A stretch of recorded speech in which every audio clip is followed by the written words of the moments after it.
Welcome to another episode of Call to Marriage. I'm Marcia. And I'm Thomas.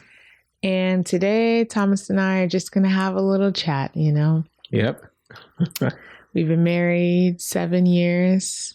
I've been getting confused between 7 and 8. And 8. Yeah, it feels like 8. It feels like 8, but 2018 to 2025, that's 7 years. That's 7. 7. Yeah. And, one of the reasons why we initially ventured to do this podcast was to document. So today we're documenting. Yeah. We're casually chatting. We're being ourselves. We're reflecting on what life looks like for us now, while it's still fresh in our heads, because one day we're going to forget. Yeah.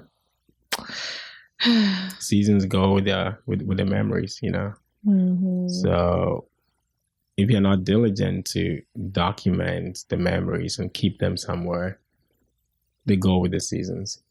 And they'll become so faint and vague and foggy. And you lose the details. The details matter. Mm-hmm. Yeah. So true. Mm-hmm. So without further ado, what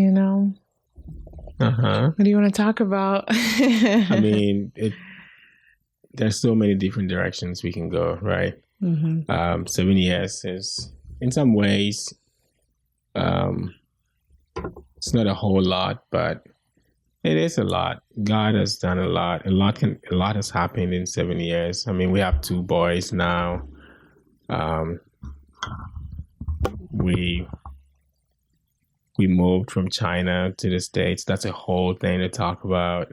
That whole transition. Thankfully, we documented while while that was fresh. We did. So. I think we did. Yeah, there's a lot to talk about. I think what is common, or the common thread, is the faithfulness of God. Mm-hmm.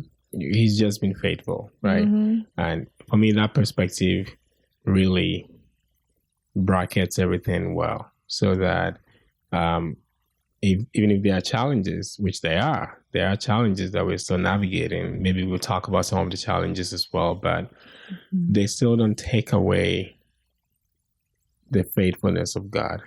That is the most visible thing that I see from where we started to where we are now.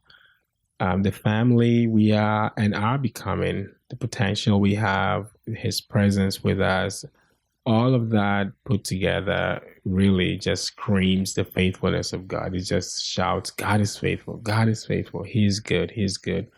So that perspective really stands out to me, that truly He has been faithful. Yeah, that's the first thing I'll talk about before we even get into the details. I feel like we would be lying if we said God hasn't been good to us. We would be liars, like flat out liars, if we said, well, no, He has been tremendously good to us. Mm-hmm. That's very true. He's actually been too good to us. I'm grateful for our kids. I'm definitely thankful for them. I think it's clear that God has His hand on us, right? And it even shows in our kids. We have a field to work in His vineyard. He has given us a place to till, to cultivate, that without doing too much, we find ourselves getting into certain quarters, certain places where He's able to use us. Let me just put it that way. Right. It's not like we are actively trying to find a place to do this or to do that, but just by living our lives, we come across people, we come across situations, we come across circumstances where He's able to use us. Everything we've been through, every gift He's given us and all that. And I think the crowning of that is seen in our children, right? We're not experienced parents. We're not. But I strongly believe His grace is upon us in parenting. There are certain things we cannot fully take credit for. I mean, I don't even know anything we can fully take credit for. But the point is, you just see it. It's so tangible when He has equipped you to do something. And it shows. It shows in everything you do. So, how we're raising our kids, We don't have any strict, strong, stern, really developed roadmap for nurturing our kids, but we're just living with them. They're part of the family. We do certain things. Some we do well, others we don't do so well. Some fall by the wayside. We pick other things, but he himself is working through us, and I cannot deny that fact. I see his work in us. I did not do that. You know that you're doing this, and I see what you're doing here, God. He takes those little things that he gives us, those little opportunities and circumstances of life and things here and there, just to put all of them together, and he's doing something with us. And that aligns with our vision, right? He's called us to raise a generation or a family of priests. And so sometimes I get dumbfounded when I see certain things, like how our kids are just naturally given to the word of God. Well, Charlie, he's still, very small, but even him, there are little things I see about him, like, you're very, anyway. So those things just take me back to his word several years ago. And truly, his word will not return void. Our inklings, our desires, our interests, the things that even interest us, right? The things that we care about, the things that we spend our time on, let's say, like it shows in those things. And I see how our interests are so different from others. And they are very much in alignment with the vision that he's given us. And it shows in our kids. Charlie doesn't mind sitting down quietly watching a sermon. I mean, what 3-year-old, what 4-year-old has that level of attention to enjoy watching a sermon? Just one person standing, he's watching Audible. They're not even really showing the church that much. It's not like a worship service they're showing. He's just talking, and he's going back and forth talking, and he's super interested in it. He's listening. And, every now and then he will say something that he heard somewhere. And I know he heard from this place or that place, from this sermon or from this speaker that we played, or the audio Bible, things like that. It's like, I don't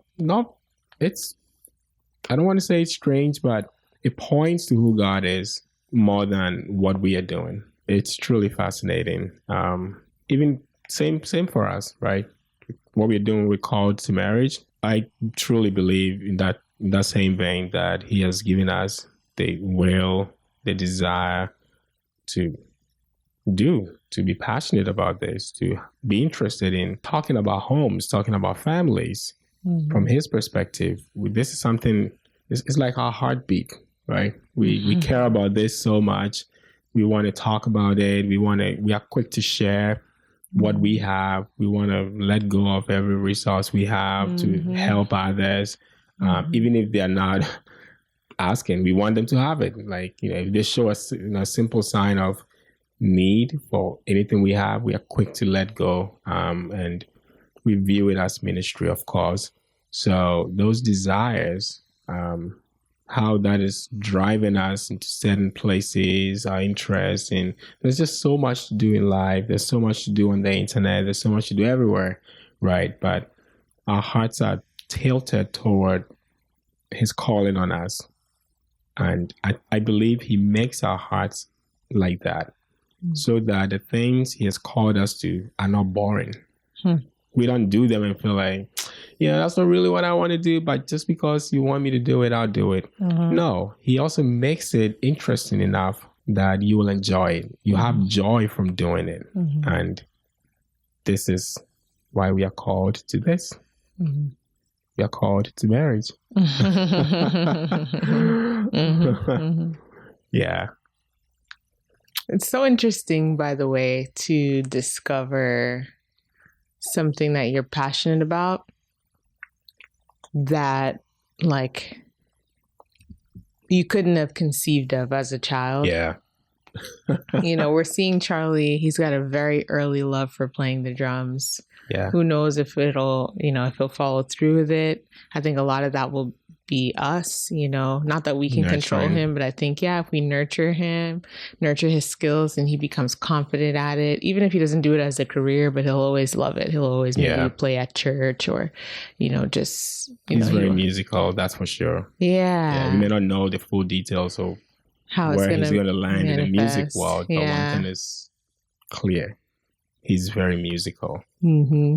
Yeah. And so then people would look at our content and be like, oh, like, what if we don't know our children's gifts, or like, what if it's not as obvious as, or what if it hasn't shown up yet? And I don't know. I don't remember exactly the questions people asked, but I do remember, encouraging people in the comments of certain videos where we talked about his gifts, or where he was displaying his gifts, where it's like, some things appear early, some things don't. You just have to be observant of your child, right? Yep. But then there's this, like, there's what we're doing now, which is like, didn't show up until I was married, I couldn't have known that I would love marriage and love to talk about marriage and love to help people in their marriages. I couldn't have known that until now, really. Yeah. But then again, I think I have sort of always been someone who likes to talk. So that was a clue. I'm a sociable person. And the same is true for me. I also like to give advice, so yeah. So I think those things agree with what we do. But I certainly, like, when I was young, I never thought like, oh, I'll be a counselor, or like, so it's just kind of interesting where God... It's like how people will talk about actors who we never knew to be actors as kids. Like, what's the guy's name? Morgan Freeman or something like that. Even Samuel L. Jackson, exactly. Yeah, some of them didn't have their careers taken off from an early stage. Yeah. And in some ways, it's a blessing. Mm-hmm. Because I forget who I heard talking about this. Maybe it was Chris Doe or someone like that. So, like, the Samuel Jackson we've known, frankly, since I think once you get in your 30s and 40s, you're not going to change that much. Mm-hmm. You're you. You'll go through transformations. You're going to evolve. You might pick up some interest, but you are formed. Versus someone like, what's the kid who did Home Alone? Macaulay Culkin. Right. Like, it's no longer the same adorable kid.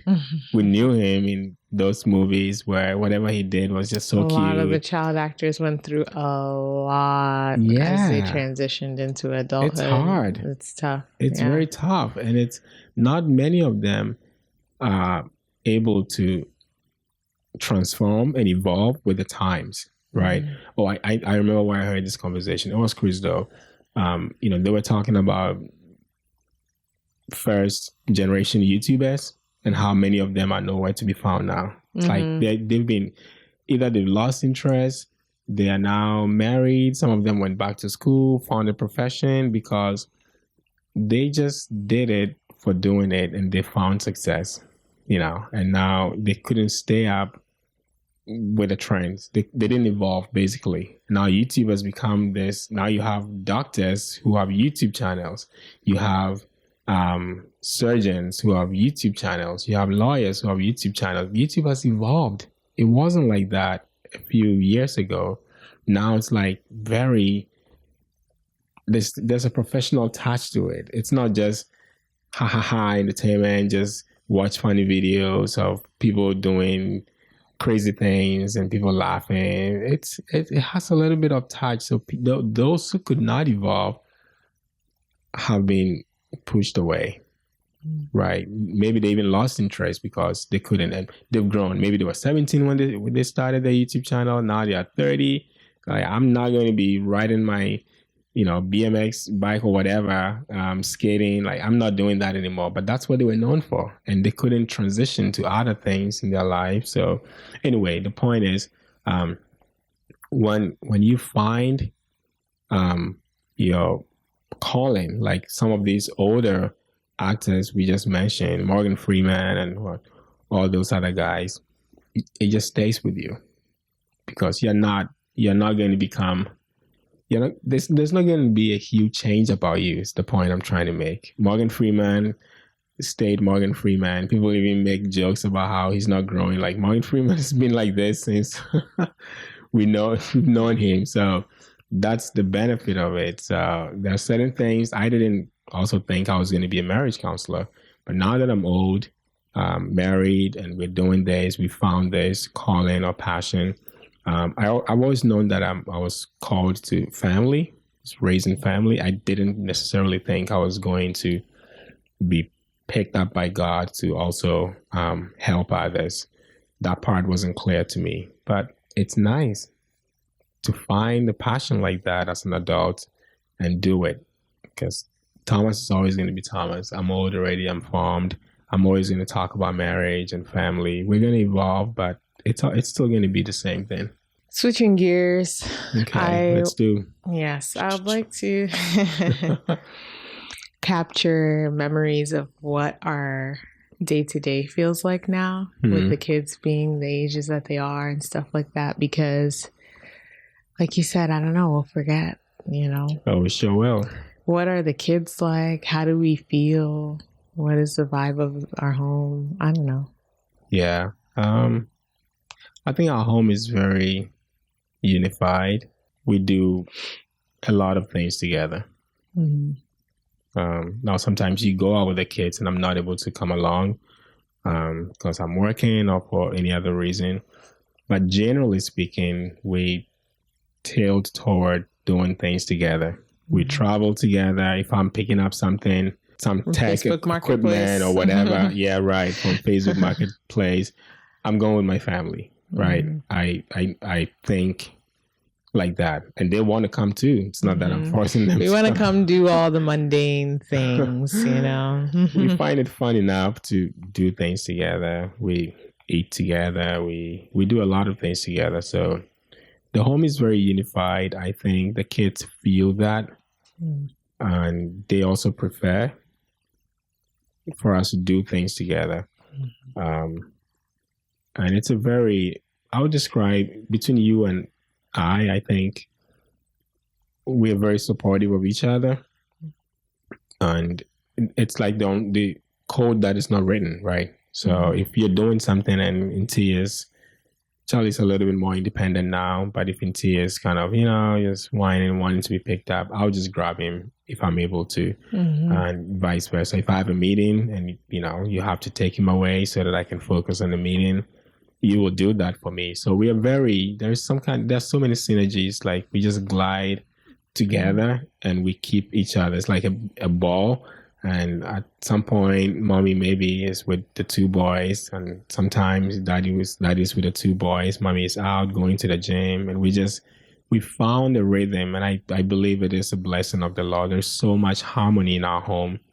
We don't necessarily sit down to make some hard plans that it's going to be so. I think we're able to think on our feet. We don't overthink. Like, we can make decisions as and when things come up.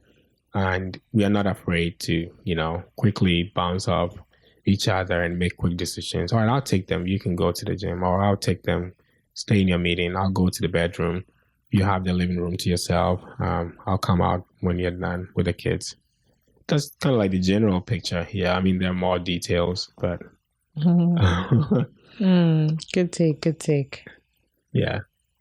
Do you ever feel... You're probably going to say no, because I feel like you don't feel like strong negative emotions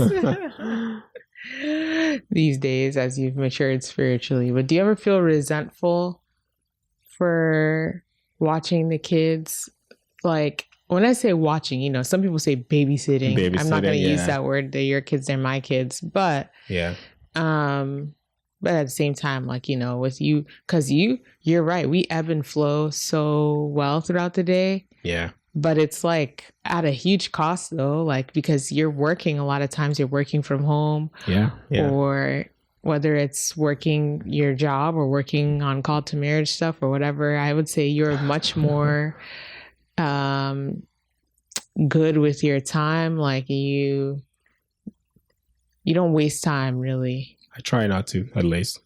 And I do waste time. I try not to, but I don't try hard enough. And so sometimes I feel like I'm, you know, I can't think of exactly. I think you know, yeah, you get what I'm saying. Yeah, I think I understand you. Yeah. Well, it was recently we were talking about what balance actually looks like. When people talk about work-life balance, and I think I was explaining from my perspective or my viewpoint. I think I have a very good work-life balance. I would call myself 100% for sure. I think I have a very good balance. No kidding. I'm able to work from home with my family. There's some days you drop me off at work, so we have the mornings to, you know, check in. Like we just have a lot of harmony in our home, and it's not that at one season or during one season work takes over so much that I'm gone. There's some very hard boundaries. Don't come near me. The kids do not come near me. I have this work to do. I need you guys to be out of sight so I can focus and get this done. And then the season changes, and then I come around and I'm able to play with the kids. That's not how my work life is. I think it's all intertwined. So even at my busiest time, and I love it, I like it for myself, right? I don't fight it. I can see at different points where different people will decide, no, please, I'm gonna go out and find a place to sit and do work. Right. I'm going to the library. You stay with the kids.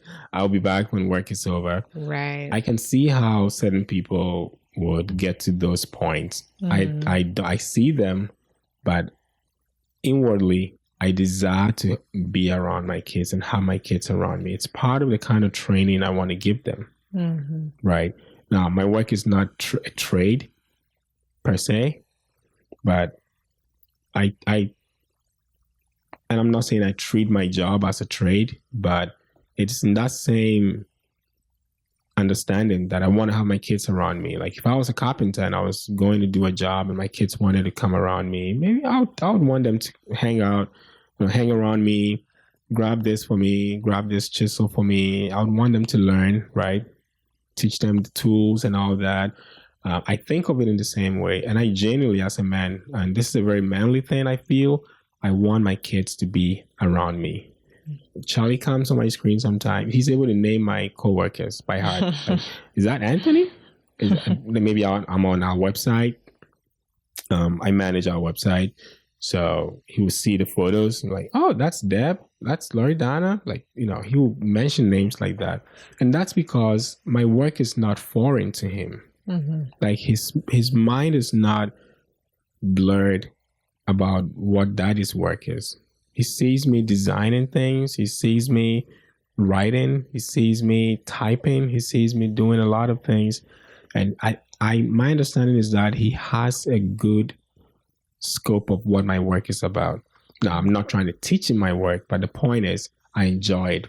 For me, it's very soothing for me. Now, it can get rowdy sometimes, especially having the two of them, but that's all part of it. Like, you know, it's I like it. Sometimes I'll sit them on my lap and do work, have them play a little bit, and then I take those moments as little breaks to just step away and then come back and then refresh, and it's even good for me. So naturally, I'm not the type that wants to go out and just be in a very serene place to work. I can work I'll work in a place like that. I'm not saying I'm anti-quiet. No, I'm not. I don't like noise per se. I just am, right? If I have work to do, I'll just do the work. I'm not good quality. You don't need some perfect environment. Yeah. No, I don't. I don't need to get coffee from Starbucks and stay there for 3 hours. And that's Stop describing deep me, work, please. focus. No, I can tune my mind and just blur everything else out and do good work at home. Even without the kids, before we had the kids, my tendency was never to go out to do work. I just want to be home. I'm able to get things done at home. I'm very productive at home. I'm also very productive when I go out. Same, but so I guess I don't have to go out. Is my point, because I don't see any difference. I don't need coffee to focus. I don't need none of that. So I just want to have my kids around me, and that's okay. And then there's me always trying to flee the children. And as much as I try to go like at the crack of dawn so that they're not awake for too many hours, while I'm away, but inevitably they wake up, especially the small one, and you have to care for them. That's why I asked that question, because sometimes you're so good, like I can't even begin feeding them and all that. I can't even begin to compliment you adequately on this podcast. We would have to do another how we add value to each other part two. Yeah. It's been 2 years. So. Yeah, because it's not about feeding them necessarily. It's just like when I went out on Sunday to meet with, friend. Yeah. And it's like, I watch the time because I can't help it, but I don't even have to watch the time. You don't make me feel like I have to watch the time. I could be gone for 5 hours. I'm not going to text you. I'm not going to bother you. You be out there, do whatever you're doing. And you've given me reassurance, like that.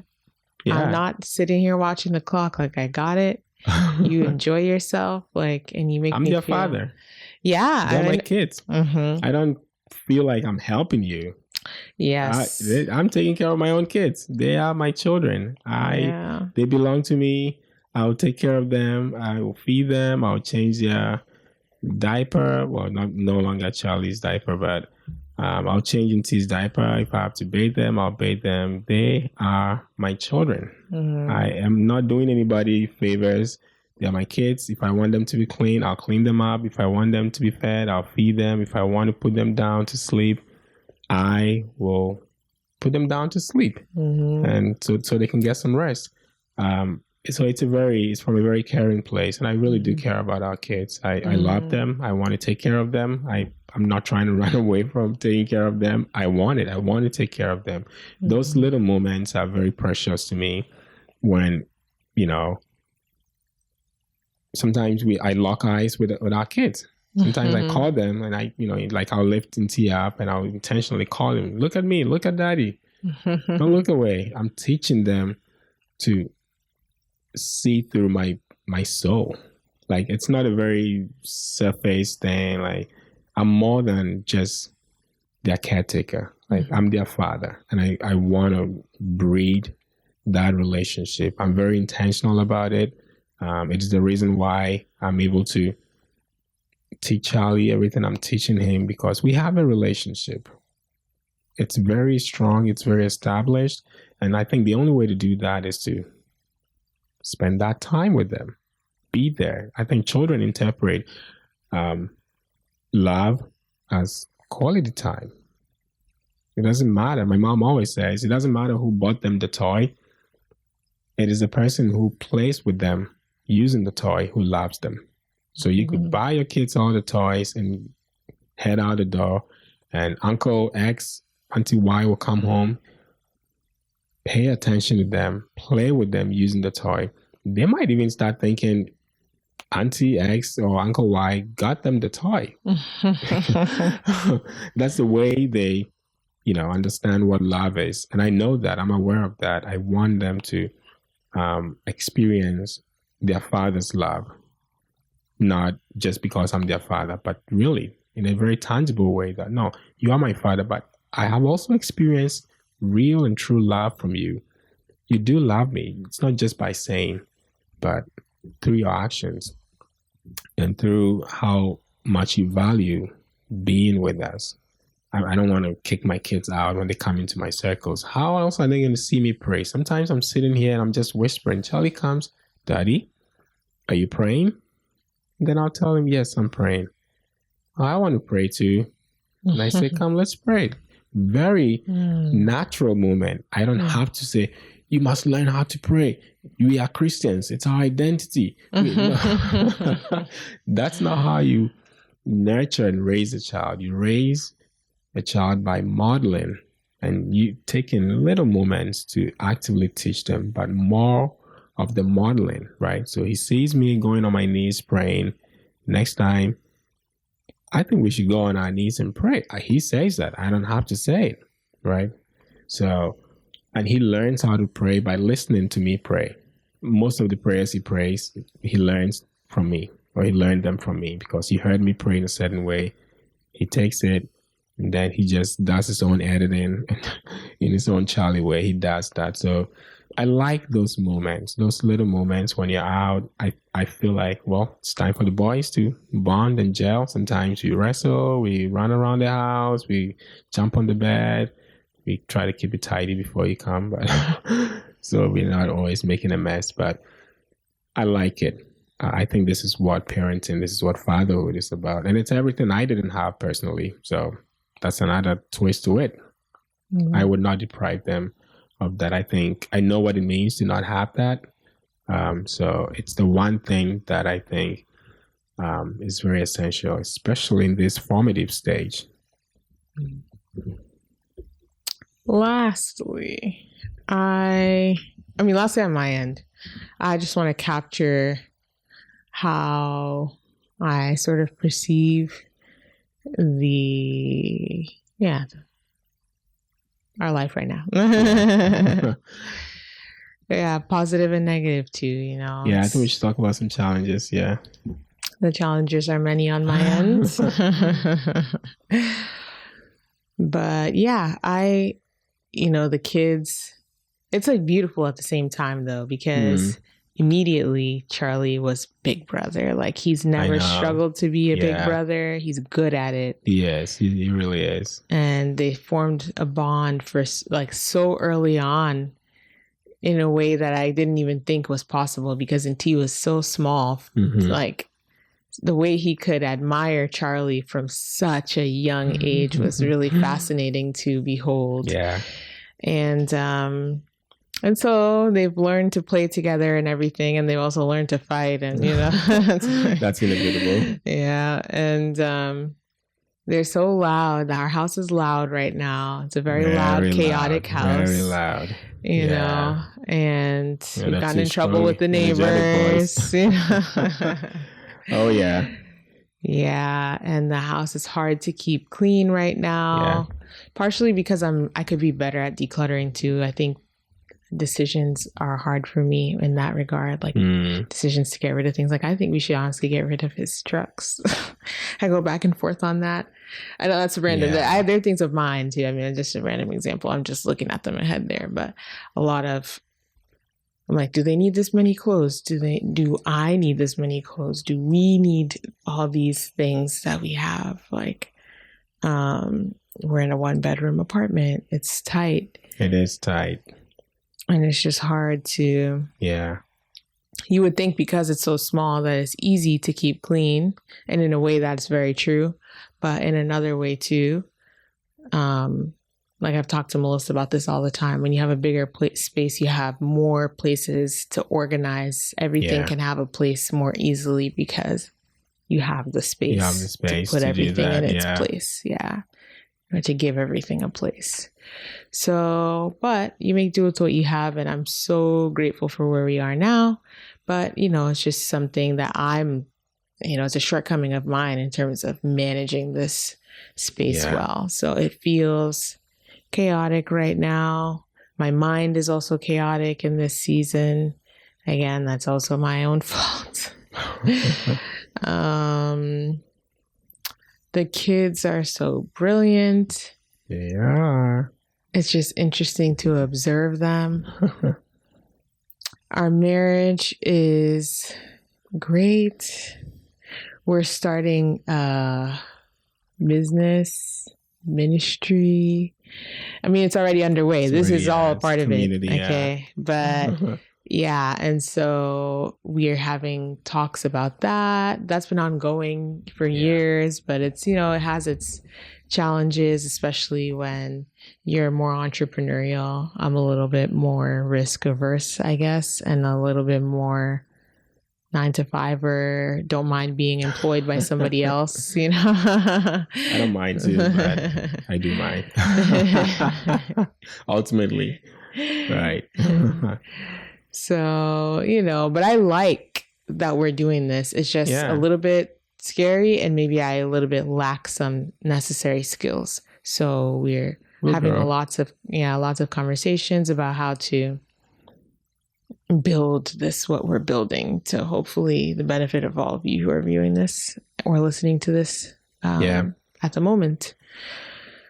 And so, so we're having all those talks and just being young, tired parents, you know. It's hard. It gets very tedious sometimes. It does. But then the balance is too, let's throw this in there, that even with the toughness, we're like, but I'd have another kid though. You know, like it's like the crazy delusion of like parent. I don't know. And I won't call it delusion, but it's like it's hard, but it's not too hard to like talk us out of having more. No, because there's so much blessing too, and I think we recognize that balance. It's hard enough for us to want to have more. Just enough.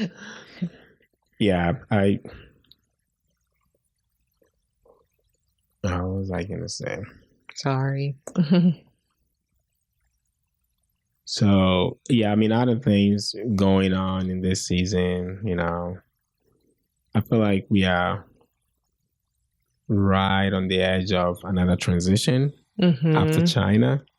So, you know, we are here in Massachusetts and we are opening up to the possibility of moving from this state to go to another state.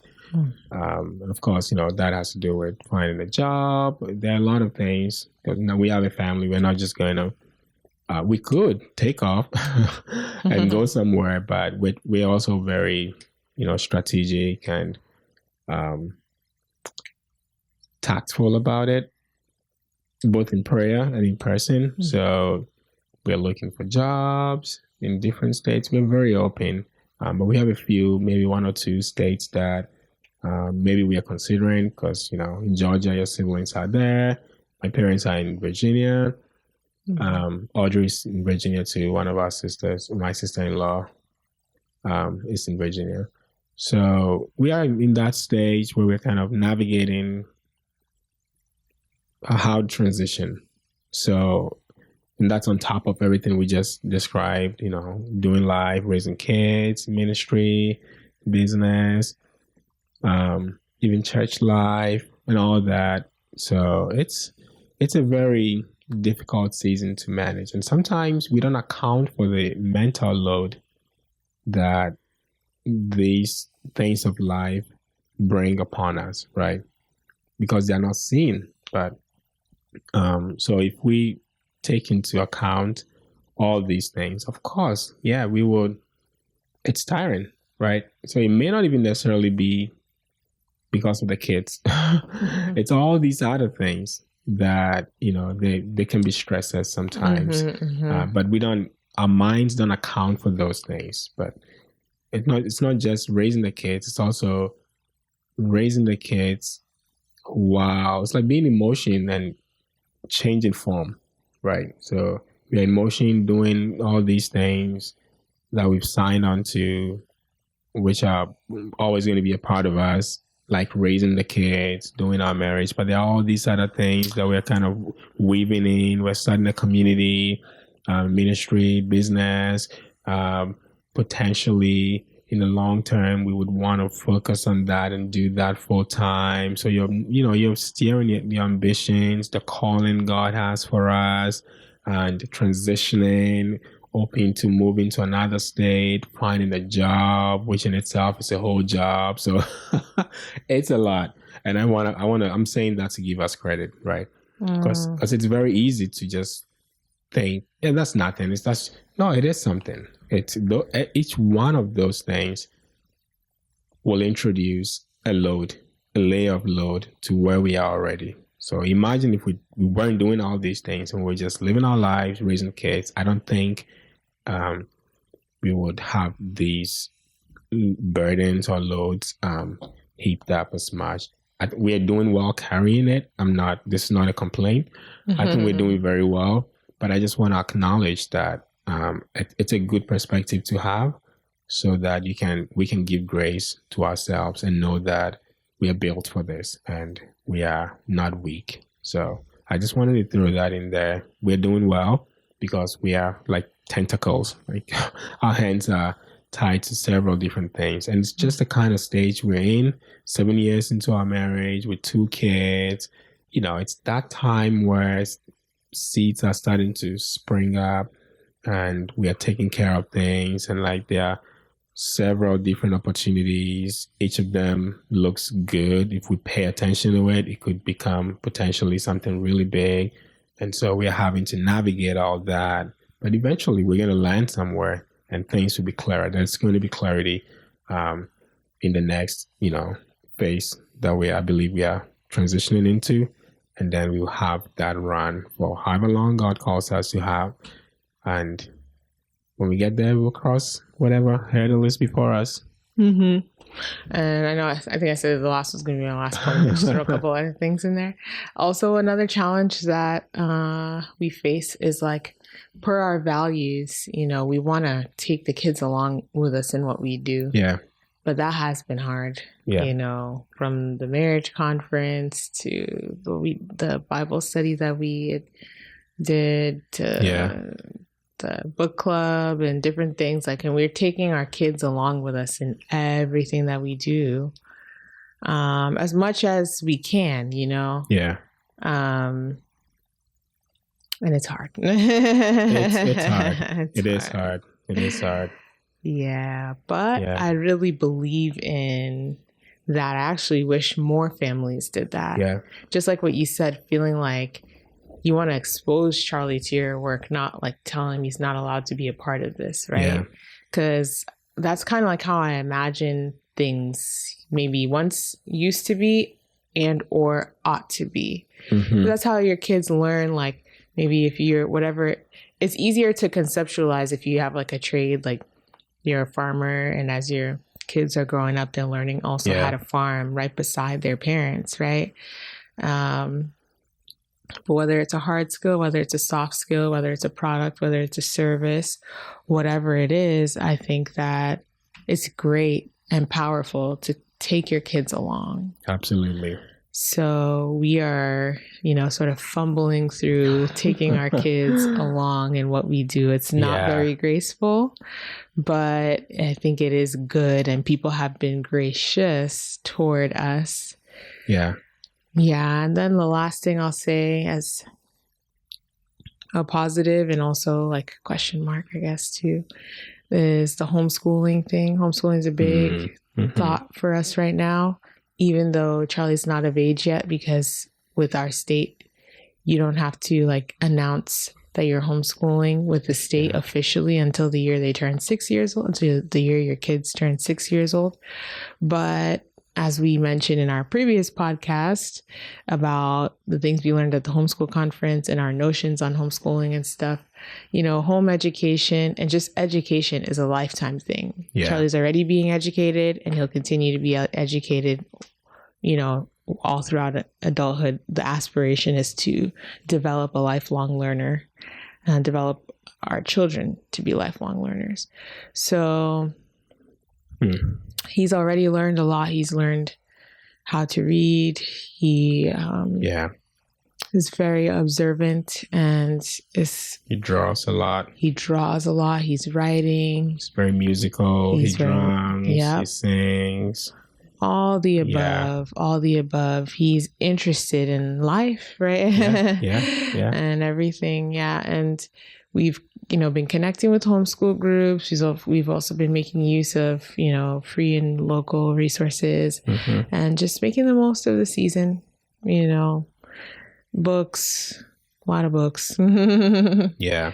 Yeah. And I think taking him outside more, well. Bike, all the things. Yeah. Yeah. We can do better. Sure. In those areas. But you've done well. You've connected with a lot of other kids, other moms. You go out, take him out.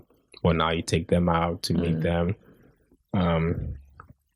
And Charlie is very, socialized. Of course, there's also church. Mm-hmm. There's family. He sees his grandparents. Yeah. He talks to them over the phone. He knows his cousins by name. Mm-hmm. So he's very well socialized, I would say, which is one of the things that a lot of people seem to be very concerned about when it comes to homeschooling. They say, no, well, how are they going to socialize? Children need friends and all that. Anyway, I think you've done well. Maybe the next few steps would be for us to sit down and come up with a vague kind of structure or plan. Yes, we need to regiment there to are stay things a little bit that, better. Right. So I want to introduce him to certain concepts like programming, computer programming. So I need to start him on his math a little bit, just introduce him to how the world of math works, to help his brain a little bit. It's not to really make him into anything, but just introduce him to those different realms or worlds so that, and I think he has the capacity for that. He has the brain to grasp some of those fundamental or basic concepts. So we just need a little bit more of structure throughout the different days so that he has a routine that he follows. So yeah, I like history. I want to introduce him to certain, historical knowledge or concepts, just to give him a scope of the world, just broaden his worldview a little bit, because ultimately I want him to be able to think. And I think sometimes thinking starts there, the way you view the world and all that. So I have some vague ideas. I'm sure you do too. We just need to sit down and structure something and just test it out, right? And get some feedback from Charlie as well and see how he's doing in those areas and tweak them a little bit. And I think we'll be well. We'll be good. I think we have more than enough to give him. We haven't even scratched the surface yet. And he's already out learning a lot, reading a lot. So musically, okay, go ahead. Yeah, you can touch on that. This is random, but I just thought to say that musically he's diversifying. I like that you brought up the sermons, by the way. So he used to watch a lot of like trucks and what I get those real vehicles. Yeah. Now he watches way less of that, almost none. Yeah. And we used to do some documentaries and stuff, and we introduced sermons. We try to add variety. He watches some little shows now too, Berenstain Bears, Magic School Bus. Yeah. But then, in his reading, oh my gosh, what was I going to say? I was my train of thought. Oh, and the music. Diversity. It wasn't books that I was thinking. Well, in his reading too, we read A Bicycle for Kofi. That's a chapter book. Yeah. So we did our first chapter book. I mean, he didn't read it. I read it to him out loud, but that's tedious for me because I'd be tired when I read long books. That book be long. Out loud. Yeah, but we got through it. And in music wise, we've been introducing more hymns, which is great. He's loving. Singing all day. Yes, and it's so beautiful. It is beautiful. I think his next songs that he's going to be doing will be hymns. I really enjoyed that transition. As someone who grew up Methodist, it makes me very happy. My mom would be excited if Charlie did a hymn. Yeah, he's going to get there really soon. He will. He loves music, that's for sure. So he picks up on songs. He scores songs very quickly. So I think he's doing well. He's going to do well. I downloaded some videos. You were talking about how the drainage system works. So I got 2 videos that explain how the drainage system, the sewage system works, how waste is collected from homes and all that. So cool. I'm hoping either tomorrow or over the weekend, whenever, maybe we can sit over dinner and we can all watch it together and he can get to learn and see that as well. So we have a lot. I think God has really blessed us with a lot, from listening to other parents, attending the conference, even what we had in our hands already. We have a lot, right? So we just need to put some structure in place and begin a roadmap for him, and tweak it as we move along. I'm tired, but I just keep wanting to say more stuff, but I need to end because I'm tired.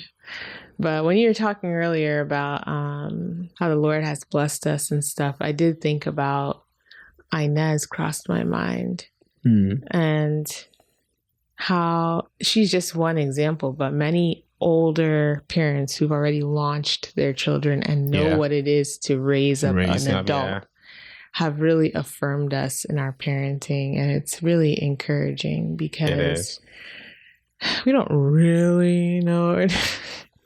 The kids have started well, and we can only look to the Lord for them to end well. Because as you said, this is not merely our doing.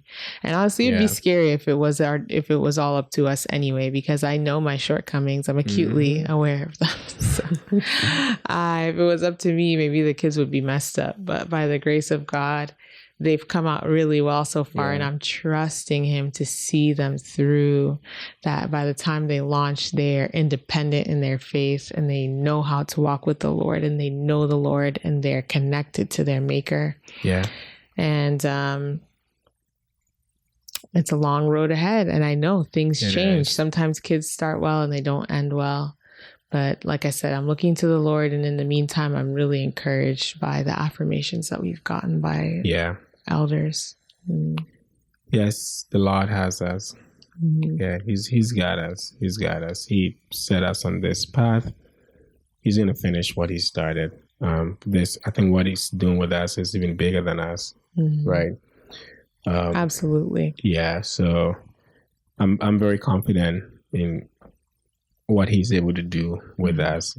I think he's shown us time after time. He's given us several signs and tokens to just communicate the fact that he is the one doing this. And we're just, the caretakers. We're stewarding these kids, and because the kind of kids he's given us, he's onto something. He's definitely onto something, and we are privileged to be a part of his work, and we would be quick to accord his glory back to him. But it's clear that he's doing something with us, and the way he's positioned us, he's prepped our hearts, and the way we're doing family, the way our values and everything, the compromises we are able to easily make to afford us to be able to raise our kids in certain ways and even lead our home in the way that we're leading it. It points back to God is my point. And so my confidence, my trust is fully in him to see us through. And frankly, that he finishes what he started. And I think he's doing something bigger than us. And I'm eager to see what he's cooking. And I'm also happy for us that we are part of this. So while we can, while we have the strength, while we have the energy, while we have the wisdom that he makes available to us, we ought to do our best. And, back to the point I was making, this is why I don't shy away from any responsibility, whether physically, materially, emotionally, whatever. So every moment I have with the kids, it's a thank you. Like I feel like I need to use it. So I'm quizzing Charlie about things that I taught him. Like I'm asking him random questions. Charlie, what did Daddy say to you about integrity? And then he says it, and that's the way I spend time with them. So it's yes, we're eating. I'm taking care of them. I'm working, but I'm also really staying on the job that God has given me, because that's the way I see it, right? Like, okay, well, mommy's out. It's going to be the three of us, we three boys. Let's read this. Let's do this. Let's do that. And I just quiz him. I teach him things. So I'm always stealing moments to teach him things. We say prayers like randomly throughout the day. Right. So anyway, I want to train them to be conscious of the presence of God. Charlie has gotten it at 4 years old. He knows. Like he will say certain things like, okay, whenever you are sad or whatever, what do? Like I pray to God. Like, you can always talk to God. You don't need daddy to talk to God. And he says it to himself. So it's a very hands-on thing. And that's why I don't shy away from stealing whatever time, not really stealing, but taking advantage of whatever time I have to stay on the job. Okay, last little thing for myself. Last again? It's a reminder to myself that I wasn't well this season. Sorry. It's something I want to look back on because, well, firstly, who knows if I'll be here? I don't know the number of my days, but I think you'll be here. I hope I'll be here. But I haven't been feeling well this season. But I've also heard many testimonies. You know, women go through a lot. Our bodies go through so many changes with each pregnancy, and just over time in general. And it's not uncommon to be ill. And I've heard so many stories, and women are in their 60s living to tell their stories, and they're in a much different place in life, and they're looking back at when they were, you know, also facing similar challenges to myself. So it's just something I also want to add to the documentation. It has been a hard season physically, but you've been super supportive. You've helped me you've supported me financially and emotionally and with the kids and everything so that I'm able to take care of myself physically. And hopefully this too shall pass and I'll have a testimony, you know. Yes. And so I bless God in spite of not feeling my best. I'm still here taking care of the kids, loving my husband and doing the best that I can. And I bless God. It as well. You know, it's only been, it's almost 9 months since you birthed Inti. It's not been that long. It's like barely been 9 months. Yeah, barely 9 months. So I think that perspective also matters. Mm-hmm. You are still very much, you know, your body hasn't returned yet to its, it's not that it goes back to what it used to be exactly, but, you know, it's transformed already. But my point is, you're still going through restoration and healing and all that. Rebalancing, hormones and all that. And I believe you'll be well. You'll be okay. And not go ahead. I was going to say, I value your health because I know the role that you're playing in this walk. You know, you get pregnant, you carry the babies, you birth them. So we need your body, right? Mm-hmm. I literally need you to stay fit. And so I'm not even doing you like favors or anything like that. Like I literally need you to stay fit, stay healthy. So I do want to have more. So Lord, you hear our prayers. So those are not favors at all. Like if you need to go to the gym, go. If you need a personal trainer, we'll find a way to fit it in the budget.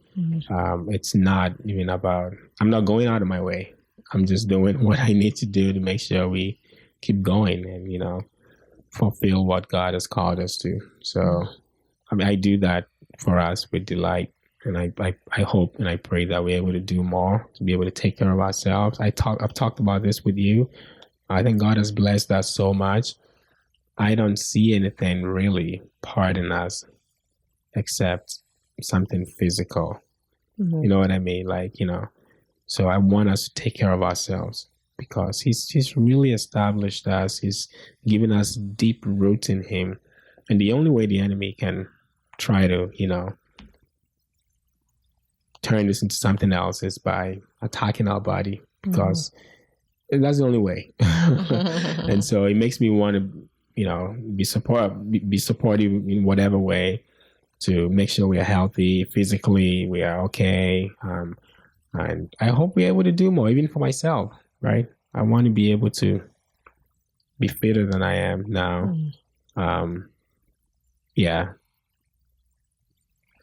Yeah, and then I was just going to disclose that I have a thyroid nodule so that people don't worry too, because it's not like I got a cancer diagnosis or something like terminal or whatever, you know. Just I've been having some thyroid issues, so hormonal stuff, you know. And I don't know, who knows what else anyway. I have a doctor's appointment tomorrow. I'm still trying to get to the bottom of things. So the point is I just haven't been feeling very well. So I've been up and down, let's say. So yeah, Prayers are appreciated. Yes. If you feel led to pray for me and pray for the family too, because we're doing this. We're publicizing our life and also sharing our what God has given us with the hopes that you would be edified. So pray for the whole family that we can continue to do that. Yes, please. Pray Thank for you. us. One last thing I want to talk about is our finances. Okay, yes, important. We didn't really touch on that. Yeah, I think that's very, very important too. And I would like to look back and remember. It does feature a lot in our life right now. Yeah, it does. So we are at a place where we are very even, right? What I'm able to earn is just enough for us, but there's barely any room to do anything, right? So we're not able to give as much as we would like to give. We are not able to travel. We're not able. So we've made a lot of sacrifices even to be able to be even, right? So there's obviously an income problem. We need to earn more, is what I'm saying.